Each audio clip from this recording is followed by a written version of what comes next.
தமிழகமெங்கும் கிளைகள் கொண்ட அண்ணமால் institute of hotel management and hospital management படிப்பில் சேர்வதற்கான அட்மிஷன் நடைபெறுகிறது. பெரம்பூர் ரயில் நிலையத்தை தினம்தோறும் ஆயிரக்கணக்கான பயணிகள் பயன்படுத்தி வரும் நிலையில் அங்குள்ள சுரங்கப்பாதை போதிய பராமரிப்பு இன்றி மிகவும் மோசமான நிலையில் இருப்பதாக பொதுமக்கள் குற்றம் சாட்டியுள்ளனர். சென்னை மாநகராட்சி மண்டலம் 6க்கு உட்பட்ட இந்த சுரங்கப்பாதை ரயில் நிலையம், பேருந்து நிலையம், கல்வி மற்றும் தொழில் நிறுவனங்களை இணைக்கும் முக்கிய பாதையாக விளங்கி வருகிறது. சுரங்கப்பாதையில் குப்பைகள், குட்கா உள்ளிட்ட போதைப்பொருள் கழிவுகள் மற்றும் மருத்துவ கழிவுகள் சிதறி கிடப்பதாகவும், இரவு நேரங்களில் சமூக விரோதிகள் கூடும் இடமாக மாறியுள்ளதாகவும் மக்கள் வேதனை தெரிவிக்கின்றனர். பலமுறை புகார் அளித்தும் நிரந்தர நடவடிக்கை எடுக்கப்படவில்லை என்று குற்றச்சாட்டும் பொதுமக்கள் சுரங்கப்பாதையை உடனடியாக சுத்தம் செய்து பாதுகாப்பு வசதிகளை மேம்படுத்த வேண்டும் என்றும் வலியுறுத்தியுள்ளனர்.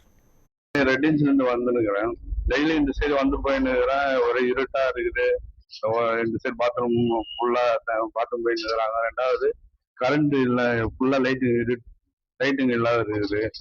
நீங்க தான் கொஞ்சம் பார்த்து எதனா பண்ணி விடணும். ஏன்னா பொம்பளை பசங்க வருவாங்க போவாங்க, இந்த சைடு ஜென்ஸ் வராங்க போறாங்க, பெரிய பெரிய ஆபீஸ்லாம் வருவாங்க போறாங்க. அது வந்து பார்த்துட்டு போயின்னு தான் இருக்காங்க, தவிர இந்த இதுவும் இல்லை. அதை நீங்க தான் பார்த்து இது பண்ணணும். நைட்ல வந்து தண்ணி அடிக்கிறாங்க, பயமா இருக்குது. இந்த பக்கம் வந்து அந்த பக்கம் போறதுக்கு எங்களுக்கு. அதனால லேடிஸு, ஜென்ஸுக்கு, பொம்பளை பசங்களோட இந்த ஸ்கூல் பசங்க போறதுக்கு பயமா இருக்குது. கொஞ்சம் சீக்கிரம் அமைச்சா நல்லா இருக்கும் நினைக்கிறேன்.